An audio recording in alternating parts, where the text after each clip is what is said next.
Hello guys. तो पिछले episode में हमने देखा था कि निंगी ने सुजैन को मनी गैंग से बचाया था और फिर वो और जब अपने घर में नहा रहा था तो उसके सपने में एक अजीब सी जगह उसे दिखी जहाँ के लोग उसे अपना यंग मास्टर कह रहे थे।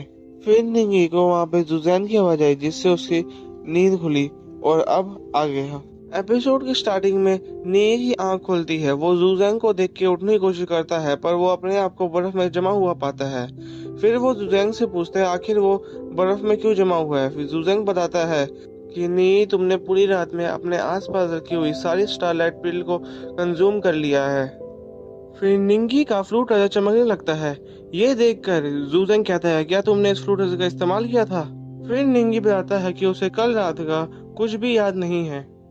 फिर जुजन कहता है कि तुमने ब्रेक थ्रू करने के लिए काफी सारी पिल्स खाई और तुम बहुत मुश्किल से इनिशियल लेवल पे पहुंचे, पर कल रात इस फ्लूट ट्रेजर के एक्टिवेट होने के बाद तुम्हारा कुछ पिल खाते ही ब्रेक थ्रू हो गया और अब तुम सेकेंड रिलम के अंदर हो। फिर जुजन पूछता है क्या तुम्हें याद है निंगी कि आखिर तुम्हें ये फ्लूट ट्रेजर किसने दिया था। निंगी बताता है कि उसे अपने पास का ज्यादा कुछ तो याद नहीं पर उसे इतना याद है कि ये रैलिक मुझे मेरी मदर ने दिया था और ये मेरे फैमिली की मेरे लिए एक आखिरी निशानी सी है। फिर निंगी जुजैंग को बताता है कि मेरा ये जो बोन ट्रेजर है ये पहले भी एक्टिवेट हो चुका है और जब भी ये ट्रेजर एक्टिवेट होता है तो मुझे सेम सपना बार बार आता है जहाँ पे मैं कुछ अजीब लोगों को देखता हूँ जो उस जगह को प्लेन ऑफ बोन कह के इंट्रोड्यूस करते हैं। जूजेंग फिर निंगी की बात सुन के उसे पिछले दिन के बारे में सब कुछ बताने के लिए कहता है कि उसके साथ पूरे दिन क्या क्या हुआ। फिर हम नेक्स्ट सीन में निंगी और जूजेंग को कमरे में देखते हैं। जूजेंग कहता है तो तुमने कल दो पिल खाई थी, एक तो जैंग पिल और एक जिन पिल। निंगी हाँ में जवाब देता है। जूजेंग बताता है कि तुम एक बेवकूफ हो। जिन पिल सिर्फ एक गोश्त कल्टीवेटर खा सकता है, वो भी अपने गोश्त कल्टीवेटर मेथड से। उसे कोई भी नॉर्मल बंदा आसानी से कंज्यूम नहीं कर सकता। फिर जूजंग बताता है कि निंगी तुमने कल सूजिन पिल खाई थी। किसी भी डिफरेंट टाइप के कल्टीवेटर को अगर उस पिल को कंज्यूम करना होता है तो उसे गोश्त कल्टीवेटर के पास जाना होता है ताकि वो अपने मेथड से उस पिल को कंज्यूम करने में तुम्हारी मदद कर सके। और तुम्हें क्या लगा कि तुम उसे गोश्त कल्टीवेटर मेथड से आसानी से कंज्यूम कर लोगे। तुम आखिर मेरे शिष्य होके इतने बेवकूफ कैसे हो सकते हो और तुम्हारे लिए वो पिल कंज्यूम करना बहुत ही डेंजरस साबित होता क्योंकि उसे खाने से शायद तुम मर भी सकते थे। फिर निंगी बताता है कि उसे उस पिल को कंज्यूम करने के बाद ऐसा लग रहा था कि वो मरने वाला है। उसकी पूरी बॉडी में बहुत दर्द हो रहा था और उसने उस दर्द को खत्म करने के लिए बहुत कोशिशें करी। फिर वहां पे मुझसे लड़ने के लिए मनी गैंग का लीडर आया। वो काफी पावरफुल था पर उसके बाद मैंने आपके सिखाए हुए स्किल का यूज किया जिसकी हेल्प से मैं वहां से भाग पाया। और जब मैं काफी दर्द में था तब ये बोन ट्रेजर एक्टिवेट हुआ और ये मुझे एक ज्ञान टेम्पल नाम की जगह पे ले गया जहाँ पे मैं मिस जू नाम की एक लड़की से मिला। ये सुन के जूजंग के कान खड़े हो जाते हैं। उसके बाद वो उस लड़की का पूरा नाम बताने के लिए कहता है। ये फिर बताता है कि उस लड़की का पूरा नाम मिस जू किम योंग था। गाइस मैं आपको बता दूं कि वही बीमार लड़की है जिसे हमने एपिसोड 2 के लास्ट एंड में देखा था। फिर सीन कट होता है और हम जूजेंग और निंगी को ज्ञान टेम्पल के पास देखते हैं जहाँ पे वो उसी लड़की से मिलने जा रहे थे। नी फिर कहता है कि हम सुजैन को बिना बताए यहाँ पे आ गए हैं। जब वो लड़की शॉपिंग से आएगी तो उसे कैसा लगेगा। जूजेंग बताता है कि वो सुजैन के लिए एक नोट छोड़ के गया है।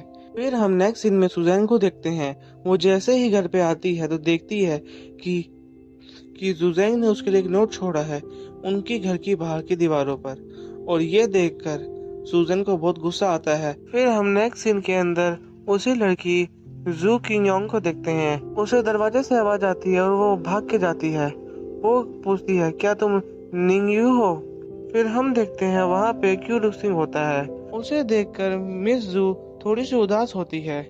फिर क्यू रुक्सिंग उसे मेडिसिन देता है और बताता है कि अब हम तुम्हारा और इलाज नहीं कर पाएंगे क्योंकि अब तुम 18 ईयर्स की हो गई हो और इस वजह से अब तुम्हें ये मेडिसिन वापस नहीं मिलेगी और अब तुम्हारा इलाज फेरी सिटी में होगा और मेरे द्वारा दी गई ये तुम्हारे लिए एक लास्ट मेडिसिन है।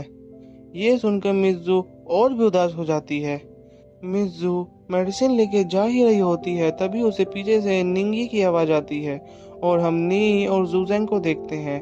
जूजेंग ने अपने फेस पे मास्क लगा रखा था। क्यों रुक सिंह जैसे ही जूजेंग को देखता है वो उससे पूछता है कि आखिर तुम यहाँ पे क्यों आए हो। फिर वो कुछ सोच के वहां से उन्हें ग्रीट करके जाने लगता है। फिर हम मिज़ू को देखते हैं जो इस बात से बहुत खुश होती है कि निंगी उससे मिलने आया है। फिर हमें पता चलता है कि निंगी ने मिज़ू से ये प्रॉमिस किया था कि वो जब भी फ्री होगा तो वो उससे मिलने जरूर आएगा। निंगी मिज़ू से कहता है मैं तो बस अपना वादा निभाने आया था। फिर हम देखते हैं कि वो दोनों एक दूसरे को देख के वहाँ शर्मा रहे होते हैं। उन्हें देख के फिर जूजन कहता है निंगी तुम्हें मिज़ू बहुत ही सुंदर और अच्छी लग रही होंगी, पर अंदर से वो काफी बीमार है। फिर वो बताता है कि जब तुमने पिल खाई थी और तुम मरने की कगार पे बहुत दर्द में थे, तब मिज़ू ने ही तुम्हें बचाया था, क्योंकि इनके पास कुछ ऐसी पावर्स हैं जो नॉर्मल पीपल्स के अंदर नहीं होती। फिर जूजेंग उस पावर का नाम life treating state of mind बताता है। फिर वो निंगी को कहता है कि जब तुमने पागलों की तरह उस पिल को खा लिया था, तब इसी पावर ने तुम्हें ठीक किया था। ये पावर बड़ी खास है और ये कुछ ही लोगों में होती है। इस पावर को यूज करने वाला पर्सन किसी को भी ठीक कर सकता है, अगर वो अपनी आखिरी सांस ले रहा हो तब भी। और अगर इस पावर का यूजर अपनी पावर को बढ़ाकर उसे स्मूथ कर लेता है तो वो निर्वाणा तक को हिट कर सकता है, जिससे वो पर्सन लगभग इमॉर्टल हो जाता है। निंगी ऐसी पावर को जानकर बहुत हैरान होता है।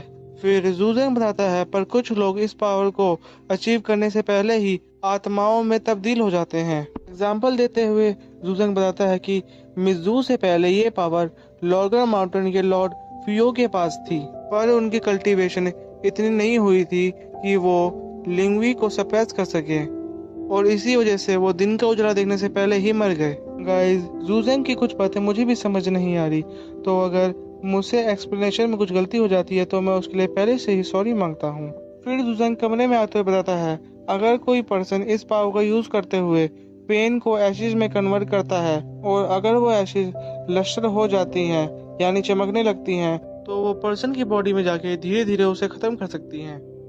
फिर जूजेंग कहता है कि मुझे पता है कि तुम्हारे अंदर भी वो एशिज हैं जो फियों से भी ज्यादा है, और वो धीरे धीरे बढ़ती जा रही हैं, जिस वजह से तुम बहुत ही पेन में हो।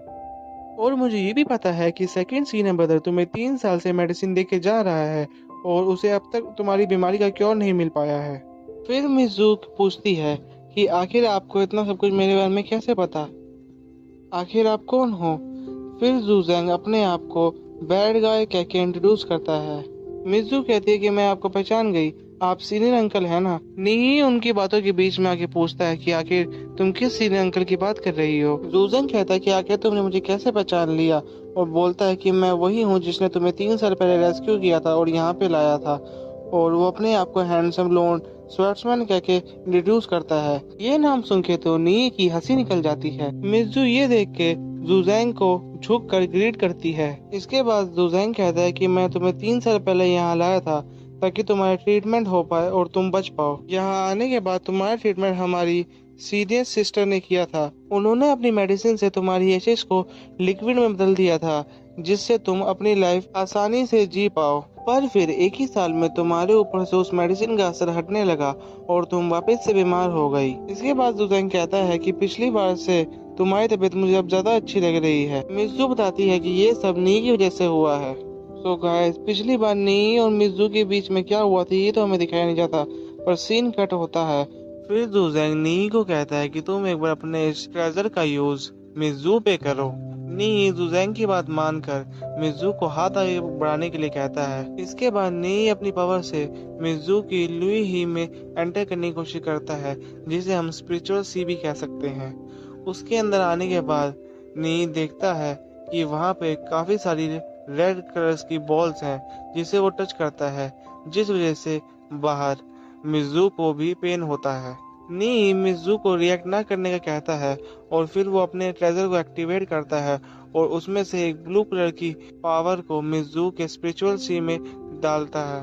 वो पावर फिर नी की स्पिरिचुअल बॉडी के पास जाती है, जिसे वो पकड़ लेता है। इसके बाद नी जूजेंग को काउंट करके बताता है कि मिज़ू की बॉडी में टोटली 43 सोल वाटर की ड्रॉप्स हैं।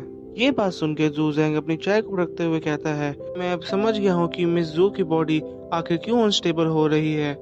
फिर नी मिज़ू को बताता है कि तुम 3 साल से इस टेम्पल में हो और तुम्हें मेडिसिन खाते हुए 36 मंथ हो चुके हैं, और अगर तुम्हारे डेंट्राइड में हर मंथ एक स्पिरिचुअल वाटर ग्रो होता है तो इसका मतलब तुम्हारे अंदर इस वक्त 36 ड्रॉप होने चाहिए, पर यहाँ 43 हैं।